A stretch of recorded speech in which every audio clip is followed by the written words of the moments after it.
Olha, o sonho da casa própria, para muita gente no Brasil, parece que ele está ficando cada vez mais distante, né? Mas por que será? É só uma impressão ou as coisas mudaram de verdade?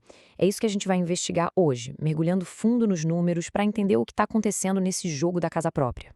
Sabe aquela sensação? Poxa, na minha vez, tudo é mais caro? Essa frase a gente ouve por toda parte.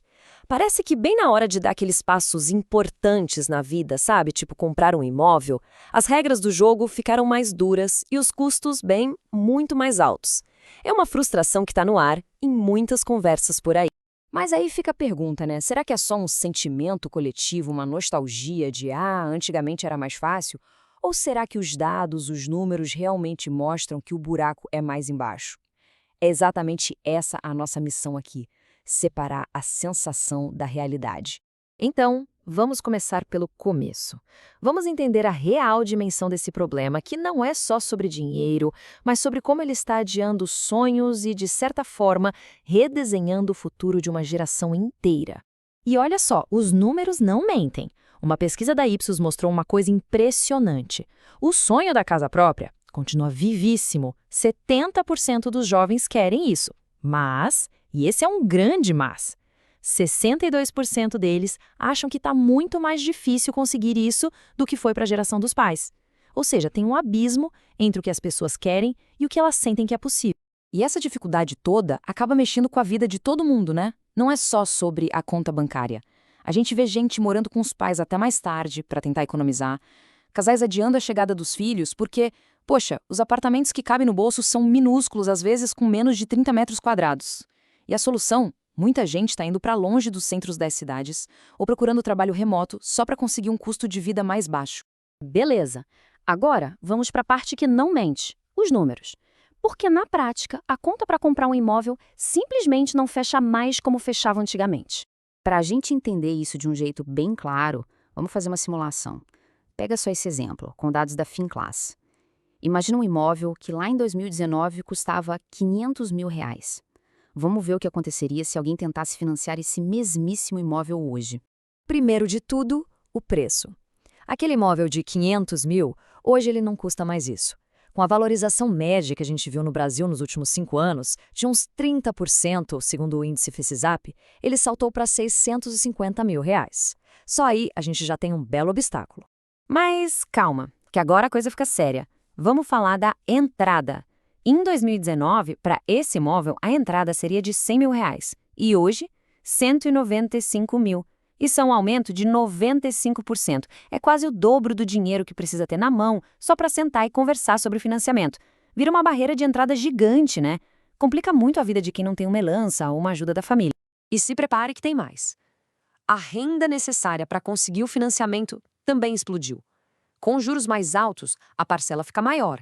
Para que essa parcela não passe de 30% da renda, que é a regra do banco, em 2019, seria preciso comprovar R$ 10.800 por mês. Hoje, R$ 17.500. É um pulo de mais de 60%. Pensa bem, quem teve um aumento de salário desse tamanho nesse período? E olha, quem pensa que essa história é nova, se engana. Dá uma olhada nesse exemplo de São Paulo. Um apartamento em Pinheiros, em 1995, custava R$ 71 mil.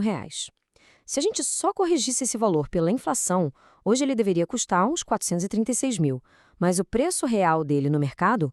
879 mil, mais que o dobro. Ou seja, faz décadas que o preço dos imóveis dispara muito acima da inflação. Ok, então a gente viu que os números são assustadores. Mas por quê? O que está por trás disso tudo? Agora a gente vai focar no custo do crédito, que é uma peça-chave nesse quebra-cabeça.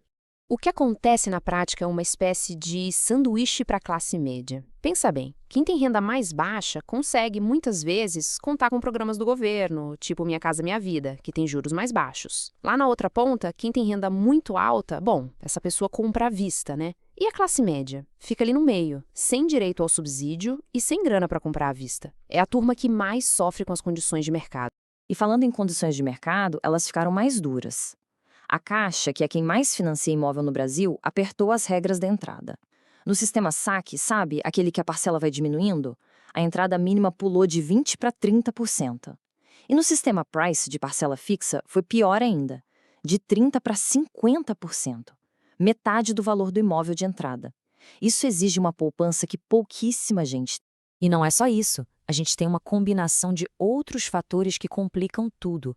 A taxa de juros básica, a Selic, continua em patamares altos, o que encarece o financiamento. Os materiais de construção depois da pandemia ficaram caríssimos. E ainda por cima, está faltando gente qualificada para trabalhar nas obras, o que também joga o preço da construção lá para cima. Mas e aí, será que essa dor de cabeça é só nossa aqui no Brasil? A resposta, infelizmente, é não.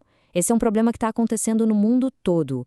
Olha só a Austrália, por exemplo. Nos últimos 10 anos, os salários por lá subiram 30%. Já o preço dos imóveis dobrou. Simplesmente dobrou. A conta não fecha. Na Espanha, a história se repete. O preço dos imóveis está subindo 2 vezes mais rápido que os salários. Imagina o sufoco, principalmente para quem está começando a vida. E se a gente quer ver um caso extremo, é só olhar para a Turquia. Eles tiveram o maior aumento de preços do mundo em 2024. Quase 30% de aumento, em um único ano. É uma loucura.